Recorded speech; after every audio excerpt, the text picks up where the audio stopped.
the Star Trek scene that almost ended it all. On September 8, 1966, the great Gene Roddenberry unveiled the highly popular Star Trek television series to the world.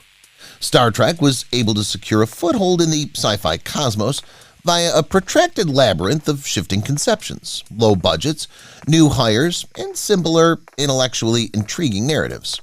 The cast and crew would all get to know each other exceptionally well, for better or worse, thanks to the iconic William Shatner as Captain Kirk of the USS Enterprise.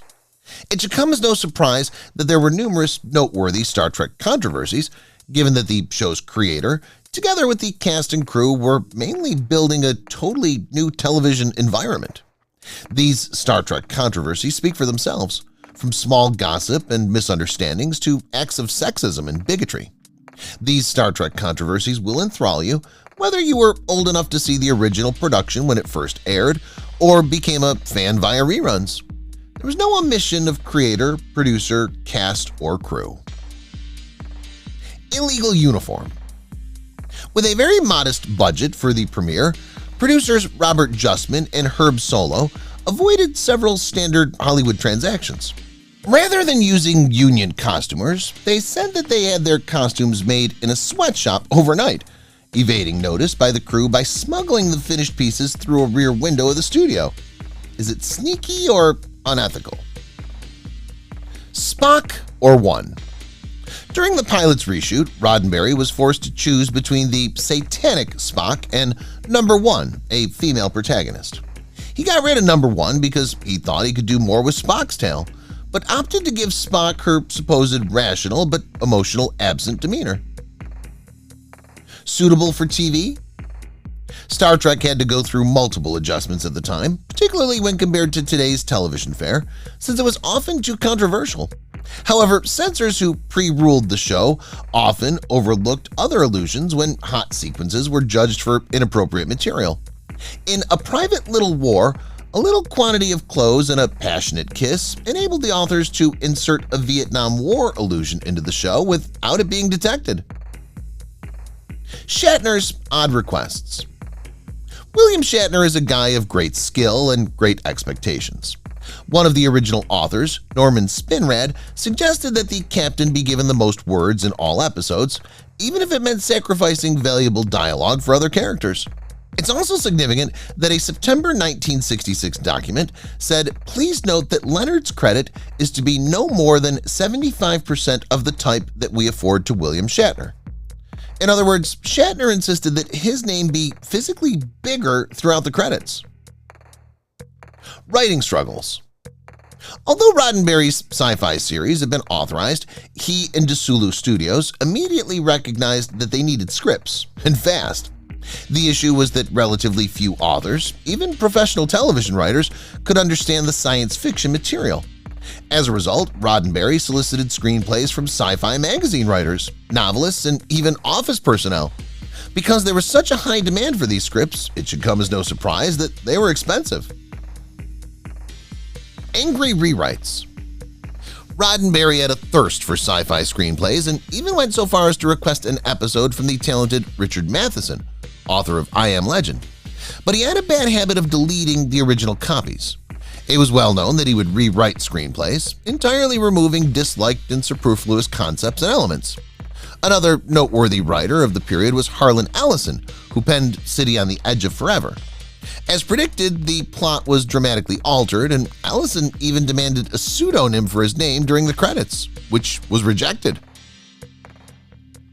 The Captain and Yeoman Janus Rand. In The Enemy Within, the Captain is torn into two halves, a decent Kirk and an evil or imposter Kirk.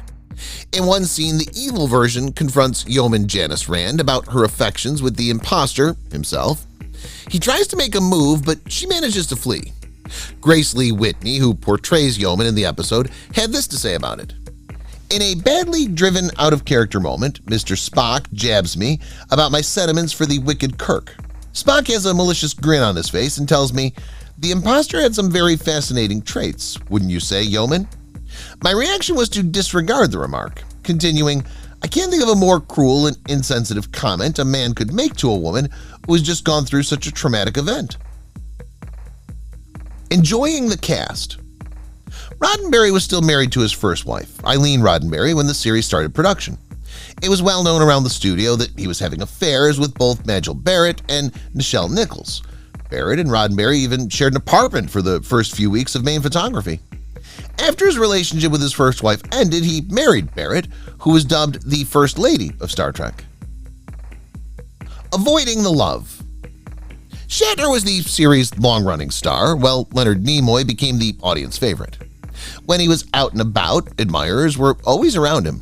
He couldn't manage the public scrutiny, so he started drinking. Binge drinking is quickly becoming a problem. On days off, he started drinking as soon as he got up and didn't stop until the following morning.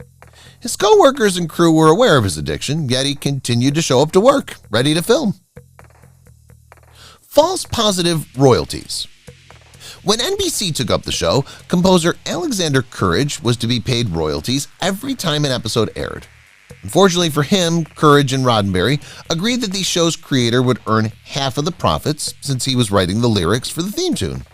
His lyrics, however, were so disjointed and unsingable that they were never utilized. Nonetheless, he received half of his royalties. Sabotage by NBC. NBC was very conscious of the importance of ratings. The series was especially expensive to create, and its ratings certainly didn't compensate. When Roddenberry learned that NBC was considering canceling his program, he encouraged viewers to call the network and express their enthusiasm for the science fiction drama. After moving the show to one of the worst time slots available, Fridays at 10 p.m., and slashing the budget by more than 60%, it was believed that the network was planning to cancel the program. Lack of respect. William Shatner did not attend Leonard Nimoy's funeral when he died in 2015. Despite the fact that Spock became the series' favorite character, Shatner finally got over his envy and the couple resumed their relationship. Shatner feels that his documentary, The Captains, which includes Nimoy during a convention, addresses against his objections, was included in the film. The two never talked again after that event.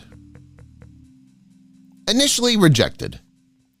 Before Star Trek, there was The Cage, a pilot that came before Star Trek. Network management believed that the notion and writing could be much beyond the audience's grasp.